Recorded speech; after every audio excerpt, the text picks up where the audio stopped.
Si les preguntara cuántos de aquí creen lo que la Biblia dice acerca de Jesús, la mayoría le levantaron la mano. Si yo les digo, ¿ustedes creen que Jesús es Dios? La mayoría dirían, sí, es Dios. Si yo les digo, ¿creen que Jesús vivió una vida perfecta? La mayoría de ustedes, sí, vivió una vida perfecta. ¿Creen que murió en nuestro lugar? Sí, murió. Yo creo que murió en mi lugar porque yo merecía la muerte y la ira de Dios que Él tuvo. ¿Creen que resucitó? La mayoría, sí, resucitó para darnos nueva vida. ¿Creen que ascendió? La mayoría diría, sí, claro, Jesús está a la diestra del Padre en el cielo, reinando como el Rey de Reyes, Señor de Señores. Yo creo que todos estaríamos de acuerdo con eso, a menos de que no seas cristiano. Si no eres cristiano, obviamente no crees estas cosas. Mi oración es que a lo mejor al terminar ese sermón te conviertas, le des tu vida a Jesús y creas estas cosas acerca de Él.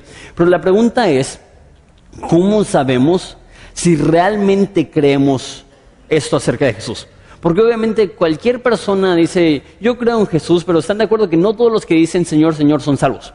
No todos los que dicen Jesús es Dios son salvos. No todos los que vienen a la iglesia son salvos. Entonces, ¿cómo podemos saber si realmente creemos esto de Jesús? Yo diría, realmente sabes que lo conoces cuando le estás compartiendo. Cuando no solamente es una verdad para ti, sino que la verdad que has conocido es tan profunda, tan buena, tan bonita, tan preciosa, tan profunda, que tienes que compartirlo. Es como cuando hay un chavo, un joven enamorado, una chava, una joven enamorada, ¿qué es lo que hace? Han visto sus perfiles de Facebook. Es como que todo el día están hablando de esa persona, cada entrada, cada foto. Es como, ¿por qué están hablando tanto de esa persona? Pues porque están enamorados. Entonces, de igual forma, si una persona realmente cree en Jesús, si una persona realmente le ha dado su vida a Jesús, va a ser obvio, va a ser manifiesto porque le comparte, y eso es lo que vamos a ver con Pedro. Quiero dar un repasito antes de entrar al versículo 14.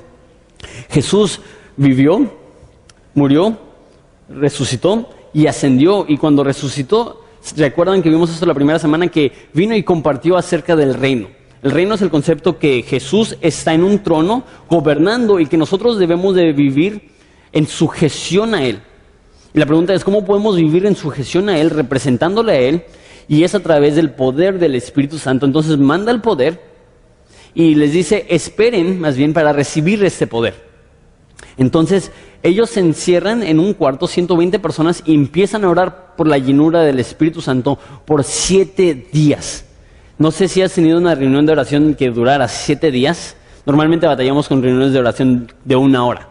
O sea, después de 15 minutos ya estamos que, por favor, que ya escuchamos la misma petición 25 veces, ya estoy listo para irme. Ellos duraron 7 días en oración y ruego unánimes con una sola petición. Dios manda al Espíritu Santo. No había descendido. Entonces Pedro dijo, pues no ha descendido el Espíritu Santo, ¿por qué será? A lo mejor es porque Judas traicionó a Jesús y no lo hemos reemplazado.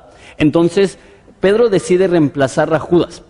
Ahora, hay personas que piensan que Matías es el 12º apóstol legítimo, pero no estoy convencido de eso por la forma que se decidió. Realmente no estaban siendo dirigidos por el Espíritu Santo.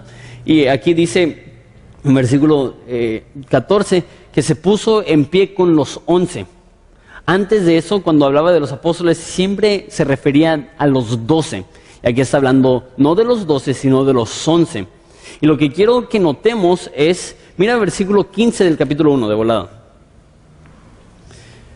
Capítulo 1, versículo 15. Dice, en aquellos días Pedro se levantó en medio de los hermanos. Entonces, unos cuantos días antes del día de Pentecostés, Pedro se levanta y toma una decisión que, escúchame bien, al parecer tuvo muy poco o ningún impacto. No volvemos a ver a Matías mencionado, realmente la historia nos cuenta muy poquito acerca de Matías, el 12º apóstol. Pasan unos cuantos días, recibe el poder del Espíritu Santo, y ahora mira conmigo el versículo 14 del capítulo 2. Entonces Pedro poniéndose en pie con los 11, y vamos a ver que a partir de ahí van a ser salvos 3,000 personas. Entonces es un contraste tremendo entre un hombre lleno del Espíritu Santo y un hombre que no está lleno del Espíritu Santo. Antes de ser lleno del Espíritu Santo, se pone de pie, toma una decisión y al parecer no lleva mucho impacto. Unos días después hace exactamente lo mismo, se pone de pie, está con los apóstoles, comparte, predica y 3,000 personas son salvas. Entonces yo creo que Lucas incluye la historia de Matías para decirnos, eso es una persona sin el poder del Espíritu Santo, esa es una persona con el poder del Espíritu Santo. Entonces se pone de pie y vamos a ver la primera predicación del Evangelio de Hechos. Y tengo 2 metas con este sermón que va a dar Pedro. Lo voy a intentar explicar yo. Uno es, si no eres cristiano, que este sermón tenga el mismo efecto que tuvo en las 3,000 personas que se arrepintieron y se bautizaron. Que si tú no eres cristiano, que tú le puedas dar tu vida a Jesús. Pero también si eres cristiano, quiero que este mensaje nos enseñe cómo podemos compartir de una forma efectiva y eficaz nuestra fe. Porque eso es lo que estaba haciendo Pedro. Muy bien, ahora sí, versículo 14. Dice así, entonces Pedro, poniéndose en pie con los 11, alzó la voz y les habló diciendo, varones judíos y todos los que habitáis en Jerusalén, esto os sea notorio y oíd mis palabras. Entonces lo primero es lo más obvio. Para predicar el Evangelio, para compartir el Evangelio, ¿qué se necesita hacer? Levantar la voz, usar la voz. Vivimos en una cultura que cada vez más y más dice que esa parte del evangelismo es innecesaria. Que con que tú hagas cosas buenas, que dejes que tu testimonio hable más que tus palabras. Han escuchado el dicho que prediques en todo momento y si es necesario usa palabras. Entiendo, eso está diciendo que vivamos de una forma que refleja el Evangelio, pero no es suficiente vivir una buena vida. No es suficiente dar comida a los pobres, no es suficiente sonreírle a la persona en el autobús, no es suficiente ser amigable y lindo y amable, porque si no predicamos el Evangelio, realmente estamos haciendo lo mismo que puede hacer un buen hombre ateo. Simplemente estás llevando comida a los pobres, simplemente estás ayudando. Y de hecho, cuando estaba en Inglaterra, había una organización cristiana que realmente no creía en la eternidad, y de hecho su eslogan era, nosotros creemos en vida antes de la muerte. Entonces lo que estaban diciendo, con que ayudemos a unos cuantos pobres, ya lo hicimos. Pedro está diciendo, necesitamos compartir, necesitamos predicar, y está bien que limitemos a los pobres, lo hacemos. Está bien que ayudemos a las viudas, lo hacemos. Está bien que hagamos proyectos humanitarios, lo hacemos, pero siempre y cuando se predique el Evangelio. Si no, ¿para qué hacerlo? Si no, ¿para qué ser amable, lindo, amigable? Necesitamos la proclamación clara del Evangelio, porque escúchame bien, vivimos en tiempos difíciles, donde personas necesitan escuchar la verdad y la esperanza que hay en Cristo. Entonces se pone de pie, versículo 15, y está hablando, predicando ya, dice, porque estos no están ebrios, como vosotros suponéis, puesto que es la hora 3:00 del día. Entonces recuerden, descendió el Espíritu Santo y los llenó del Espíritu Santo y empezaron a hablar en lenguas. Ahora, hay 2 tipos de lenguas. Hay las lenguas que normalmente pensamos cuando pensamos en hablar en lenguas de Rambo saca la bazooka, de así como que, si has visto Enlace, ese es un tipo de lenguas que existe, que es lo que dirían un idioma angelical, y sí creemos en eso, viene en la Biblia, que sí hay personas, no todos, no es la señal del Espíritu Santo, que al ser llenos del Espíritu Santo van a obtener un idioma divino, pero eso no es el tipo de lenguas que está hablando. Es más, en 1 Corintios 3 se dice que aunque hablase en lenguas humanas o angélicas, entonces hay lenguas humanas, que yo creo que eso es lo que está pasando, porque dice, todos están escuchando las maravillas de Dios en su propio idioma. Entonces están hablando y cada persona, porque hay personas de toda la región, estaban escuchando la palabra de Dios en su mismo idioma. Entonces sería como si viniera aquí alguien de Afganistán, se sentara en este auditorio y me escuchara a mí predicando en árabe. Eso sería un milagro, y ese es el tipo de lenguas que están experimentando. Y se imaginan lo sorprendente que sería eso. Imagina que todos nosotros nos vamos a, no sé, a Egipto, y vamos a un sermón y lo escuchamos todos en español. Y claramente está hablando en otro idioma. Y no solamente eso, dice que todos lo escucharon de donde eran. Entonces imagínate, cada quien lo escucha con su propio acento. Y entonces nosotros los norteños lo escuchamos con acento norteño y los del sur están escuchando la misma predicación cantado como mariachi. Y todos los que son del sur piensan que los del norte cantan y todos los del norte piensan que los del sur cantan. Pero imagínate escuchar la predicación en tu propio idioma. Eso es lo que estaba pasando. La reacción de algunos, están borrachos. Obviamente están pasaditos de copas. Y lo que dice Pedro, eso es ilógico. Son las 9 de la mañana y a lo mejor tú dices, pues yo he estado borracho a las 9. Pues eres caso especial. Y en Israel en ese entonces no era costumbre tomar antes de las 9 de la mañana, aunque no fueras cristiano, aunque no fueras religioso, porque la hora de la oración nacional, la primera era a las 9. Entonces iban al templo y obviamente no querían ir al templo borrachos. Entonces, aunque no fueras religioso, aunque no te apegaras y apelaras a la religión judía o cristiana, nada más no tomaban antes de las 9. Y está diciendo, son las 9 a.m., esa es la tercera hora. Son las 9 de la mañana, obviamente no están borrachos. Él empieza su sermón, él empieza a compartir respondiendo las preguntas que ellos tienen. Cuando compartimos, empieza con esto. Hay preguntas que las personas tienen y muchas veces llegamos y decimos, hey, ¿quieres ir al infierno? No, ¿verdad? Cree en Jesús. Y la persona se queda con que, no es muy personal eso, tengo preguntas, quiero que me respondas. Y muchas veces nada más olvidamos las preguntas que tienen. Ellos están preguntando, ¿qué onda con esas personas? Él les responde. Es bueno como cristiano empezar primeramente respondiendo las preguntas que esas personas tienen. Que si estás interactuando con un no cristiano, van a tener preguntas. Me ha pasado muchísimo, preguntas tan sencillas como, ¿por qué no bautizan a los bebés? ¿Por qué enseñan la Biblia verso a verso? ¿Por qué hacen esto? ¿Por qué hacen el otro? Y tienen la curiosidad.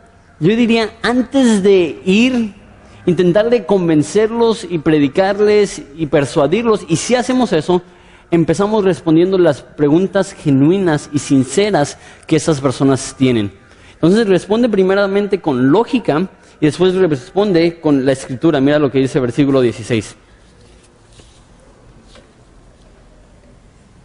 Mas esto es lo dicho por el profeta Joel, y en los postreros días, en los últimos días, ahorita voy a explicar esto, dice Dios, derramaré de mi espíritu sobre toda carne, y vuestros hijos y vuestras hijas profetizarán.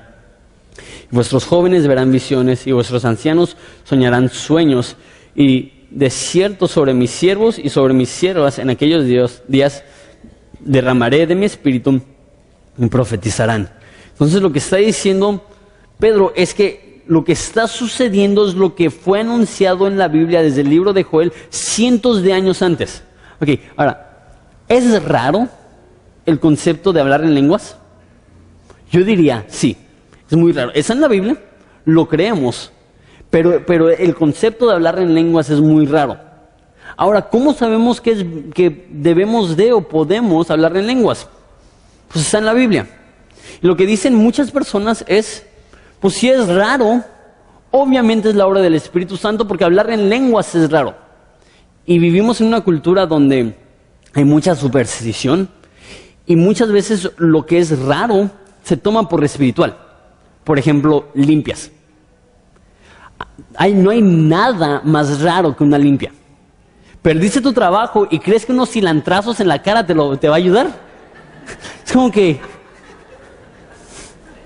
ven, tómate un huevo. ¿Cómo me va a ayudar eso? Y pensamos, pues es raro, entonces es espiritual. Y eso llega a la iglesia. Entonces como que, ¿supiste que a tal y tal persona le salió una muela de oro? ¿Escuchaste que descendió confeti divino? Es como que, pues es raro. Hablar en lenguas es raro, entonces está bien. Él dice, está escrito. Entonces, esos conceptos raros que se encuentran en la iglesia, como tumbar a personas, confeti del cielo, muelas de oro, la risa santa, la pregunta es, ¿está en la Biblia? Y yo no lo veo. A lo mejor ellos sí, no quiero juzgarlos por lo que ellos creen, pero lo que sí veo es que siempre que hay algo que es raro, como hablar en lenguas, lo respalda con la Biblia. O sea, aquí está. Y dice, en los últimos días profetizarán, tendrán sueños, y nota esto. ¿Cuándo fue escrito esto? Hace 2000 años. ¿De cuándo está hablando? De cuando descendió el Espíritu Santo. ¿Cuándo descendió el Espíritu Santo? Hace 2000 años. Entonces dice que hace 2000 años eran los últimos días. Y eso es lo que sí a mucha gente se quedan como que no son pocos días 2000 años. Son muchos días. ¿Por qué puede ser que diga que es los últimos días? Lo que yo diría es que tenemos un concepto equivocado de los últimos días, que pensamos que los últimos días literalmente significa unas cuantas semanitas. Bíblicamente, cuando habla de los últimos días, habla de una nueva época, una nueva etapa, una nueva era. Lo que dice en 1 Corintios, que estamos bajo un nuevo pacto. Entonces, antes de que descendió el Espíritu Santo, no tenían acceso al Espíritu Santo como tenemos nosotros en esta nueva era, en estos últimos días. No sabemos cuántos días quedan. Al decir últimos días significa que hoy puede ser el último día. Pero significa que falta un año. Puede significarse que faltan 2 años, que faltan 10 años, que faltan 1000 años. Estamos en la última época, la última temporada. Son los últimos días, pero eso es lo bello. En los últimos días, cualquier persona que clame puede recibir el Espíritu Santo. No era así en los tiempos del Antiguo Testamento. El Espíritu Santo descendía en ocasiones para ayudar a individuos. ¿Se acuerdan de la historia de Sansón? Él era un hombre que en ocasiones descendía el Espíritu Santo y podía hacer grandes cosas. Pero no es que tenían el Espíritu Santo siempre. Por eso David ora, no me quites el Espíritu Santo. Porque en ese entonces venía, se iba. Ahora, al empezar esa nueva era, desciende el Espíritu Santo y se queda. Por eso Jesús dice, les voy a enviar al otro Consolador. Entonces nosotros vivimos una era preciosa en la cual cualquier persona que quiera puede tener acceso a ese poder divino para impactar a las demás personas. Y dice que los jóvenes, los hijos, las hijas, los ancianos, ¿cuántos dicen amén? Siervos y siervas, todos pueden tener esa llenura del Espíritu Santo.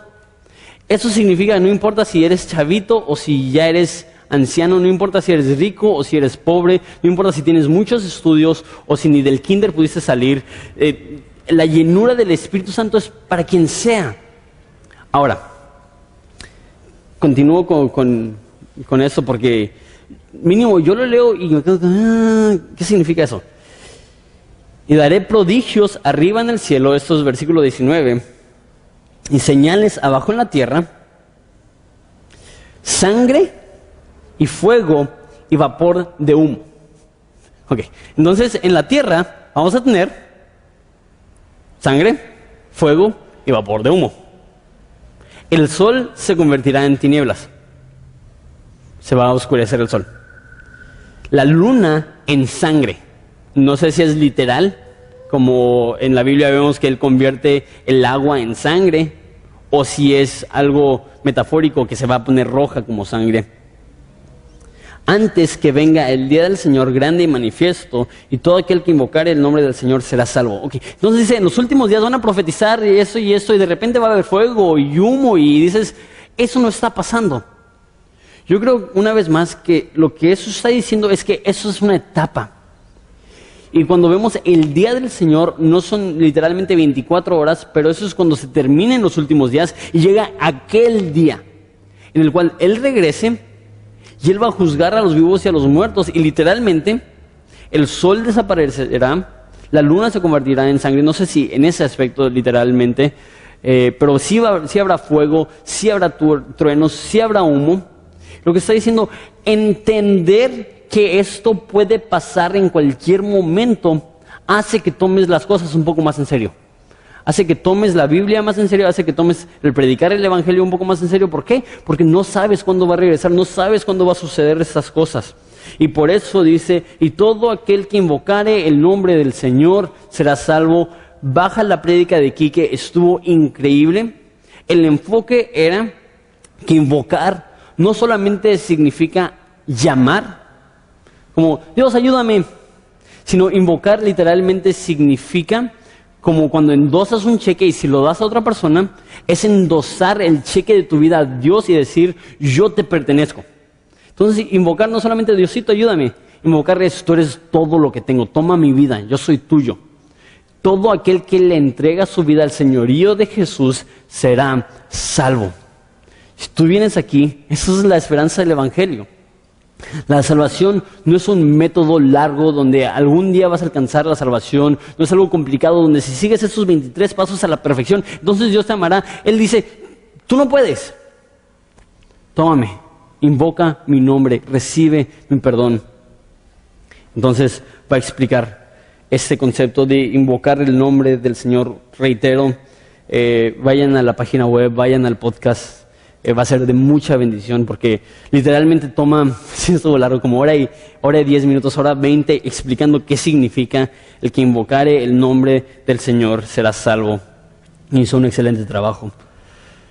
Varones israelitas, continúa predicando. Y otra cosa que se me hace padrísimo acerca de Pedro, está predicando la Biblia. Básicamente, Pedro estuviera diciendo, en cierto concepto, abran sus Biblias al profeta Joel. Abran sus pergaminos al profeta Joel. Aunque obviamente no es una iglesia donde estaban llevando eso, pero él va punto por punto explicando la Biblia. Es el motivo por el cual nosotros veamos la Biblia verso a verso. Porque así lo hizo Pedro y yo creo que es la forma más útil de estudiar la Biblia. Dice, varones israelitas, en versículo 22, oíd estas palabras. Jesús Nazareno, varón aprobado por Dios entre vosotros con las maravillas, prodigios y señales que Dios hizo entre vosotros por medio de él, como vosotros mismos sabéis.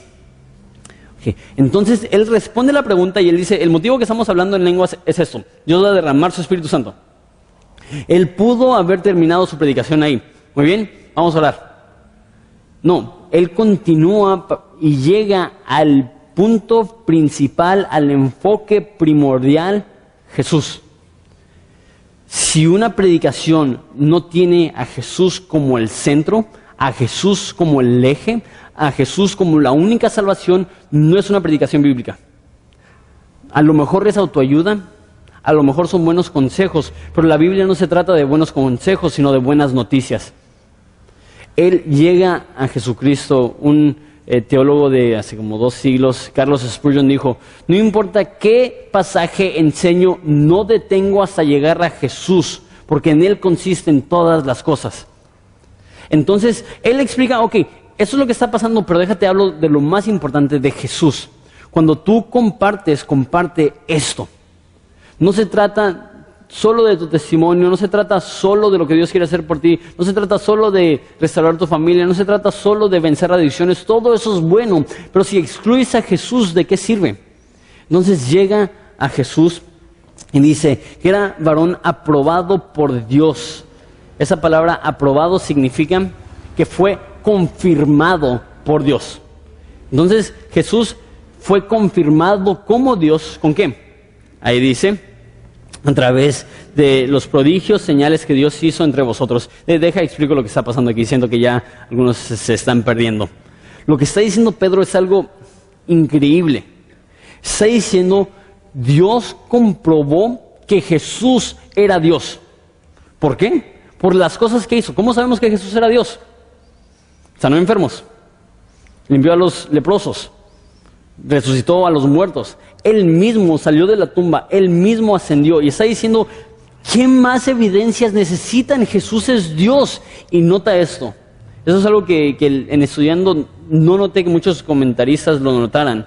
Dice al final del versículo 22, como vosotros mismos sabéis. Está diciendo Pedro, ustedes saben que Jesús es Dios. Y aún así lo crucificaron. Y aún así lo mataron. Y aún así lo entregaron. No lo crucificaron por ignorancia, sino por rebelión. Está grueso lo que está diciendo. Mira lo que dice en el siguiente versículo. A este, al quien ustedes sabían que era Dios, entregado por determinado consejo y anticipado conocimiento de Dios. Eso está diciendo, se escucha complicado, pero simplemente Dios, desde antes de la fundación del mundo, ya había planeado la muerte de Jesús. Rendisteis, o lo prendieron y lo mataron por manos de inicuos crucificándole. ¡Qué denuedo de Pedro! Les recuerdo que eso es en el día de Pentecostés. Y en el día de Pentecostés se llenaba toda la nación de Israel, se iba a Jerusalén. Entonces Jerusalén tenía población de como 100,000 personas. Durante la época de Pentecostés habían entre 1 y 3 millones de habitantes. Entonces la población aumenta muchísimo, las calles están saturadas, hay tráfico. Y la última vez que se habían reunido todo el pueblo de Israel era para la Pascua, cuando mataron a Jesús. Entonces se fueron las personas y regresaron las personas. Tienen que imaginar miles y miles y miles de personas. Y Pedro tiene el valor para decir, ustedes sabían que Jesús era Dios y ustedes lo mataron. Ese es un hombre que hace unos días ante una mujer negó a Jesús. No lo conozco.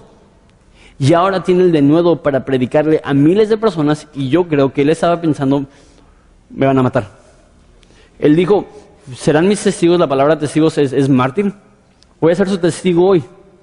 Voy a decir, ustedes crucificaron a Jesús y la gente va a responder diciendo, y te crucificaremos a ti también. Sin embargo, tuvo el denuedo y predicó con claridad. Y nota eso. Como es el dicho mexicano, no tiene pelos en la lengua. Lo dice tal cual es. No para ofender, no para lastimar, pero porque Él sabe que si ignoras la verdad te mata. Y si aceptas la verdad, aunque duela, te transforma. Y vivimos una vez más en una cultura donde hace todo lo posible por no ofender a nadie. Es más, he hablado con pastores y me han dicho, Jonathan, no puedes predicar así, se te van a ir las personas. Y yo dije, ¿sabes qué? Prefiero que escuchen la verdad y que se vayan, a que estén aquí cómodos y vivan en una mentira. Y lo que está diciendo Pedro es que los judíos son culpables de la muerte de Cristo, tienen sus manos manchadas con su sangre. Y yo creo que si Pedro viniera aquí hoy diría lo mismo. Cada uno es culpable, cada uno participó en la muerte de Jesús. Dice en Isaías 53 que fue nuestro pecado que lo tuvo ahí. Esas son pésimas noticias. Eso significa que nosotros somos responsables por la muerte de Jesús. Y es lo que dice. Ustedes lo entregaron y fue crucificado por inicuos. Es fácil ver, por ejemplo, la pasión de Cristo y decir, los judíos. Fueron los gentiles, fuimos nosotros los que lo crucificamos. Esas son las malas noticias. Esas son las buenas noticias. Versículo 24. Al cual Dios levantó, suelto los dolores de la muerte, por cuanto era imposible que fuese retenido por ella. Entonces, nosotros asesinamos cruelmente a Jesús. Dios le levantó porque era imposible que permaneciese muerto. Lo que está diciendo, nosotros le matamos, pero no le derrotamos. Nosotros pecamos, pero Él tiene aún más gracia, aún más poder.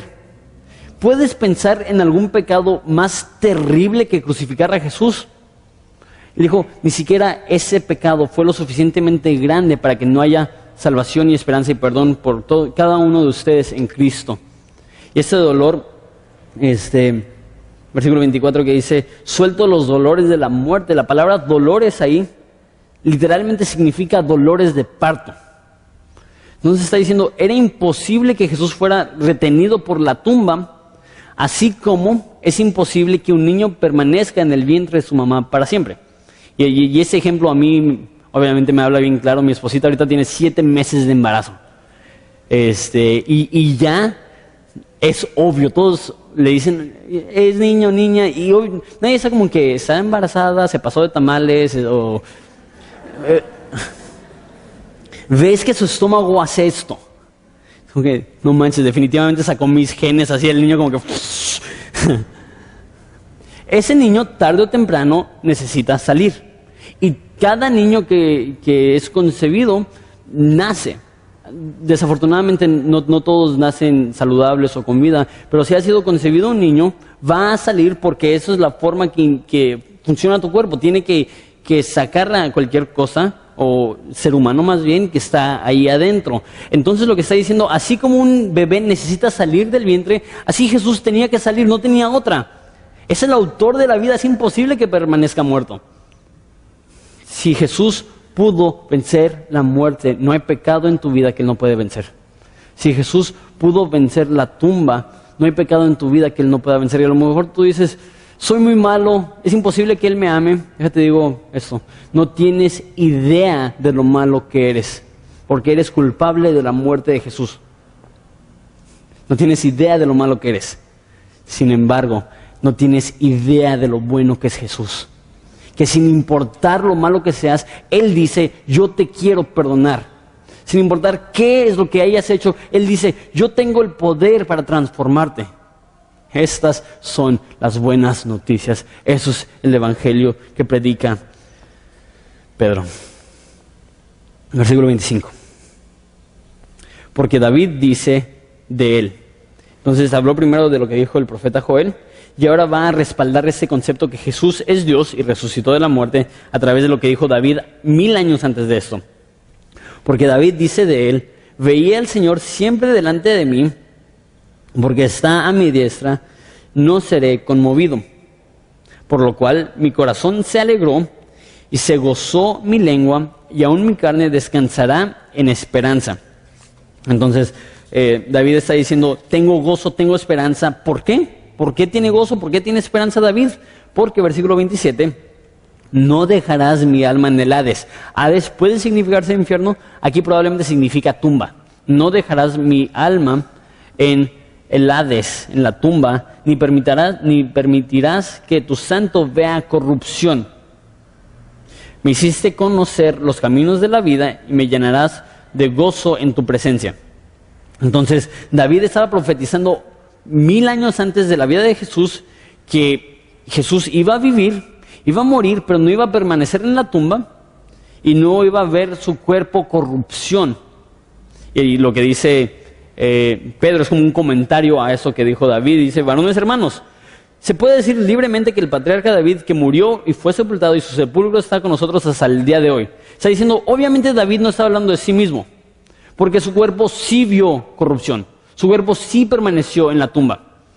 Entonces, él pudo haber dicho, ahí está la tumba de David, ve y vela. Obviamente no estaba hablando de sí mismo.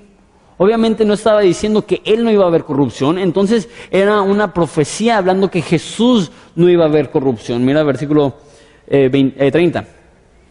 Pero siendo profeta, hablando de David, sabiendo que con juramento Dios le había jurado que de su descendencia, en cuanto a la carne, levantaría al Cristo para que se sentase en su trono. Significa que Jesús iba a venir del linaje de David. Viéndolo antes, habló de la resurrección de Jesús, que su alma no fue dejada en el Hades, ni vio corrupción. Entonces, versículo 32, a este Jesús resucitó Dios, de lo cual todos nosotros somos testigos. Entonces está diciendo, Jesús es Dios. Hace 1000 años fue anunciado que iba a resucitar y todos nosotros somos testigos que Él resucitó. En ese entonces eran 120 personas que habían visto vivo a Jesús, y en 1 Corintios nos dice que 400 personas vieron a Jesús vivo. Entonces más de 500 personas vieron a Jesús con vida. Dice, Él está vivo, ustedes saben.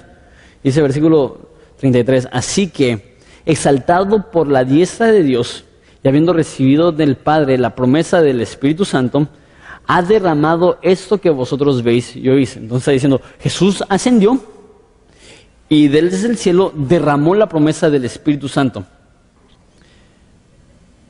Porque David no subió a los cielos, pero él mismo dice, dijo el Señor a mi Señor, siéntate a mi diestra hasta que ponga a tus enemigos por estrado de tus pies. Una vez más, está escribiendo David. David era un rey que vivió 1000 años antes de Jesús. La pregunta es, ¿Cómo puede ser que que David subió al trono y tenía las otras naciones como esclavos? No estaba hablando de sí mismo. Y nota, está muy interesante esto, versículo 34 dice, dijo el Señor a mi Señor. La palabra Señor ahí, en el original, es Yahweh, que es Jehová. Entonces dijo Jehová, y la segunda es Adonai. Dijo Jehová a Adonai, siéntate a mi diestra. Lo que está diciendo David habló de cuando el Padre le dijo a Jesús, siéntate a mi diestra.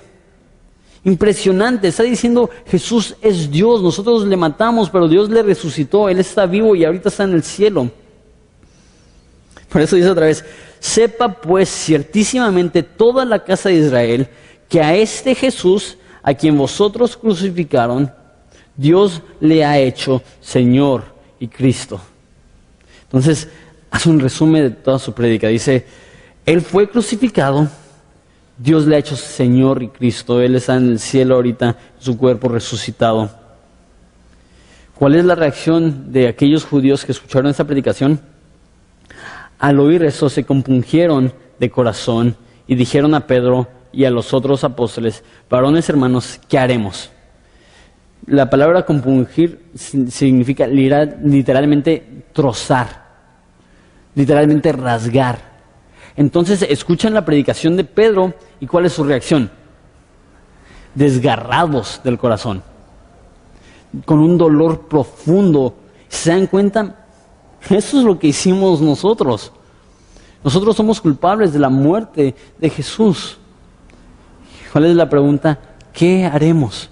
Si tú no eres cristiano, tú necesitas entender esto.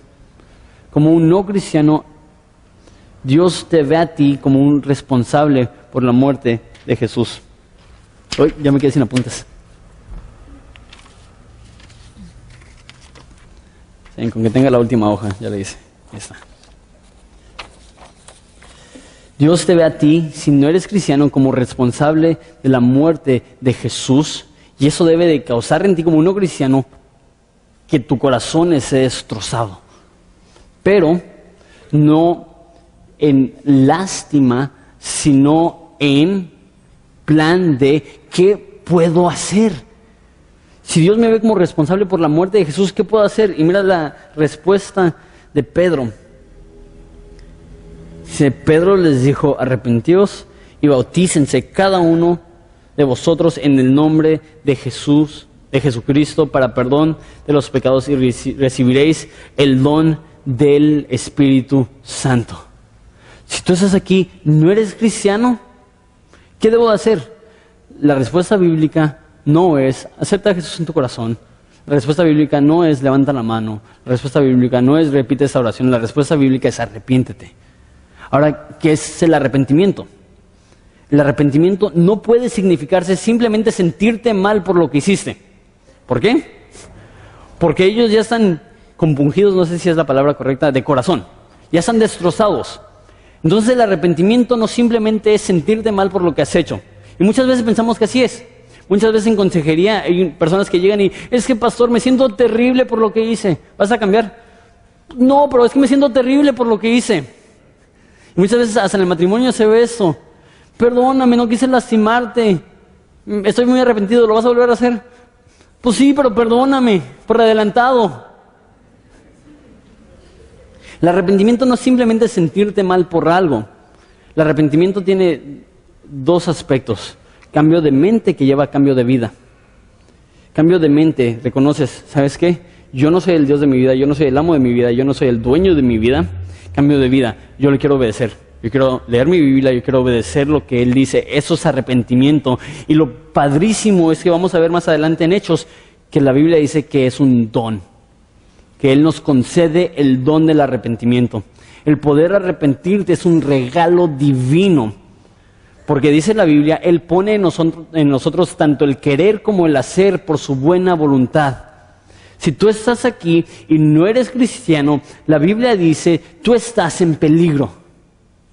Pero asimismo la Biblia dice, hay esperanza y hay salvación. Si te arrepientes y reconoces el señorío de Cristo, le entregas tu vida, le sigues en humildad, Entonces dice que nos arrepintamos y la segunda cosa, que nos bauticemos.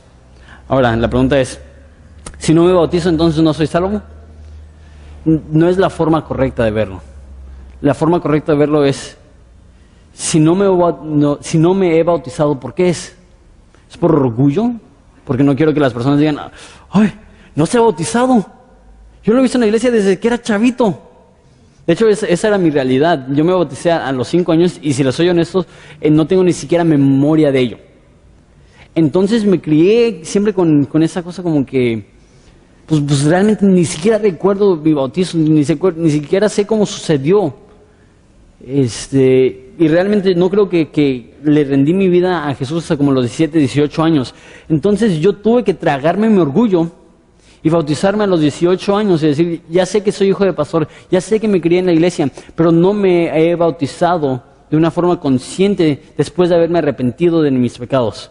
Y a lo mejor hay personas aquí que escuchan esto, que dicen, es que hace frío, es que qué incómodo, es que, ¿qué van a decir? Y yo diría, ¿qué es más importante? ¿Esto o lo que piensas? Es más importante, ¿esto o tu orgullo? Si eres cristiano, el bautizo, déjalo digo de esa forma, el bautizo no salva a nadie. Pero el bautismo simplemente es una persona humilde reconociendo, Dios me salvó y quiero que todos lo sepan. Déjale el último versículo y vamos a terminar. Dice versículo 39. Porque para vosotros es la promesa y para vuestros hijos, para todos los que están lejos, para cuanto el Señor Dios llamare. Entonces está diciendo, la promesa es para ustedes, o sea, los judíos con los que estaba hablando. La promesa es para sus hijos, sus descendientes, y para todos los que están lejos. La Biblia no es solo para judíos. La Biblia no es solo para los lectores originales. La Biblia es para los que están lejos. En el margen pon mexicanos. Nosotros no estábamos ahí, nosotros somos gentiles, nosotros no somos descendientes de Abraham. Sin embargo, dice que para todos los que están lejos, dice, para cuantos el Señor nuestro Dios llamare. Si tú estás aquí y no eres cristiano, Dios te está llamando. Dios te está atrayendo a Él, Dios te está jalando. La pregunta es, ¿lo vas a resistir? La pregunta es, ¿lo vas a recibir? Yo creo plenamente en la predestinación, que la Biblia dice que Él nos ha predestinado desde antes de la fundación del mundo, pero el error que toman muchísimas personas es, pues si ya me predestinó, pues ya qué voy a hacer. Si ya le escogió. No, Él predestina, pero aparte llama. Dice, desde antes de la fundación del mundo, yo quiero que seas mi hijo. Y aparte dice, yo quiero que tú decidas. Yo quiero que tu seguimiento hacia mí sea algo de voluntad propia, no por fuerza. Dios te está llamando. Dios quiere que no te pierdas, más que tengas vida eterna. Jesús no vino para condenarte, Jesús vino para salvarte. Y si tú estás aquí, tú has sentido esto. Y algo interesante es que Él dice, versículo 28 dice, arrepentidos y bautícense cada uno de vosotros en el nombre de Jesucristo para perdón de pecados. Lo que Dios quiere hacer, lo que Dios anhela para ti es perdonar tus pecados. Y muchas veces predicamos un evangelio a medias. ¿Quieres felicidad? Ven a Jesús, Él te da felicidad. ¿Quieres un mejor matrimonio? Ven a Jesús, Él te da un mejor matrimonio. ¿Quieres mejores hijos? Ven a Jesús, Él te da mejores hijos. Eso es tan secundario. Eso es tan diminuto a comparación de ven a Jesús, Él puede perdonar tus pecados. Jesús mismo dice, solamente Dios puede perdonar pecados. Solamente puedes en Cristo ser limpio, no hay esperanza en otro lugar. Dice Pedro más adelante, no hay otro nombre dado a los hombres en el cual podemos ser salvos más que Jesucristo. Él te está llamando. Si tú no eres cristiano, todavía no termino, tengo 5 puntos más, pero va a ser breve. Si tú no eres cristiano y tú quieres darle tu vida a Jesús, y eso ya lo he compartido con ustedes, quiero bautizarte. Y quiero que hagas algo que va a tomar mucho valor. Quiero que hagas algo que va en cierta forma a demostrar que realmente crees que Jesús es Dios de tu vida. Muchas veces los llamados a salvación, y eso ya lo compartí con ustedes hace unas semanas, es, ok, todos cierren los ojos. Ok, levanta la mano, bájala, que nadie se dé cuenta. Cuando la Biblia dice, si te avergüenzas de mí, yo me avergonzaré de ti. El que no me confiesa delante de los hombres, yo tampoco le confesaré delante de los padres. De mi Padre. Entonces lo que quiero hacer, si tú quieres darle tu vida a Jesús, te voy a pedir que hagas dos cosas. Uno, que te pongas de pie, ahorita quiero orar por ti.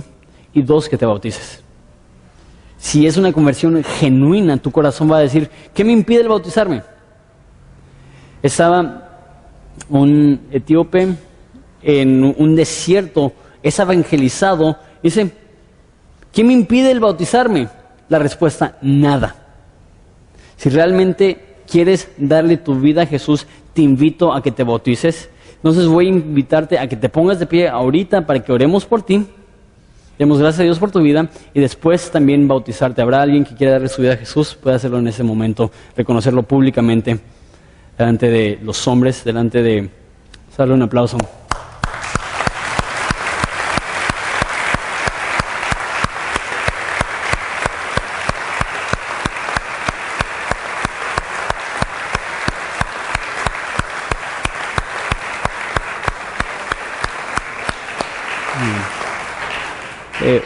Será para mí un honor bautizarlas ahorita. Voy a terminar el sermón y ahorita les doy su chapuzón, pueden tomar su lugar. Quiero terminar con 5 puntos de la predicación de Pedro. 1, no seas intimidado.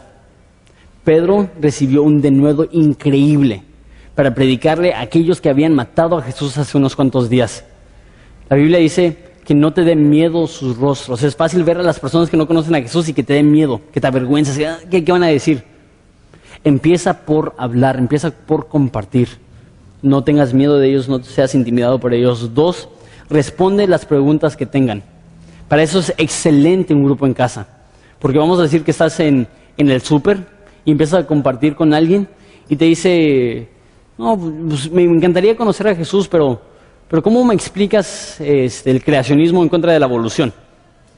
Y tú estás como que, no sé, puedes ir a un grupo en casa, puedes informarte, puedes hablar, puedes ser honesto. ¿Sabes qué? No sé, te puedo invitar a tomarnos un café y yo estudio un poquito y ya te puedo explicar. Entonces, 1, no seas intimidado. 2, responde a las preguntas que hacen las personas. 3, enfócate en la Biblia. Enfócate en la Biblia. Algo que se me hace increíble de Pedro es que al parecer ese mensaje no fue preparado. Empiezan a hablar en lenguas y de repente se junta toda la gente y predica sin haber preparado nada. Y una vez más, dudo mucho que estaba llevando su pergamino de Salmos y su pergamino de Joel y hablan sus pergaminos. Él lo tenía memorizado.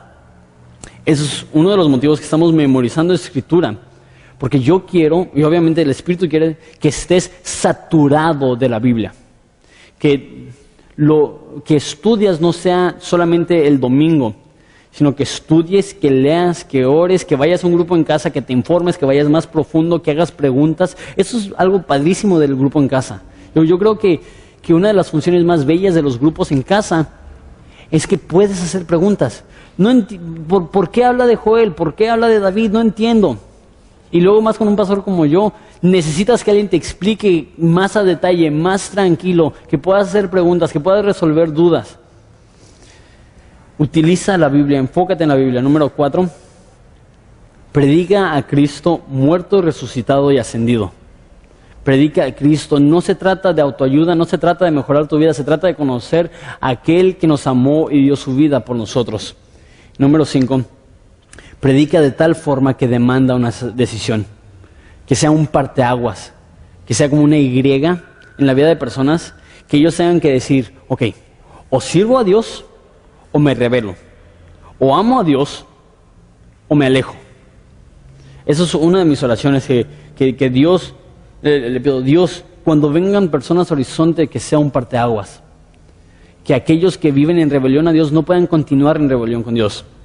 Que aquellos que vengan como consumidores, no como contribuyentes, aquellos que vienen siendo mediocres, no apasionados por Cristo, que ellos tengan que decir, o le doy mi vida a Jesús y me apasiono por Él, o no tengo nada que hacer aquí. Que Horizonte sea así, parteaguas. ¿Qué haremos? Arrepiéntanse. Que cada domingo nosotros nos veamos y que digamos, que cuáles son las áreas de mi vida de las cuales me tengo que arrepentir y cómo puedo seguir a Cristo con intimidad. Bien. Entonces, vamos a ponernos de pie. Vamos a terminar en adoración. Vamos a compartir de nuestras ofrendas y diezmos. Dice 2 Corintios que cada uno dé conforme se propuso en su corazón, no por necesidad ni por obligación, porque Dios ama al dador alegre. Entonces eso significa, todos damos. Si tú eres miembro de Horizonte, eso es el honor que tenemos de poder contribuir. Pero dice, no por necesidad, no es yo doy 10 para que me des 100, no es por necesidad ni por obligación. Yo doy porque me siento obligado, sino que Dios ama al dador alegre. Que podamos decir, qué bello poder participar en aquello que Dios está haciendo. Entonces vamos a participar de nuestras ofrendas y diezmos, vamos a cantar unas cuantas alabanzas en la adoración a Jesús, y sé que Dios no nos concedió el solecito, pero Dios ya nos concedió 4 o 5 personas que han dicho públicamente, yo quiero darle mi vida a Jesús y yo quiero ser bautizado o bautizada. Entonces vamos a terminar en la adoración y vamos a vernos aquí afuera para los bautizos. Dios les bendiga.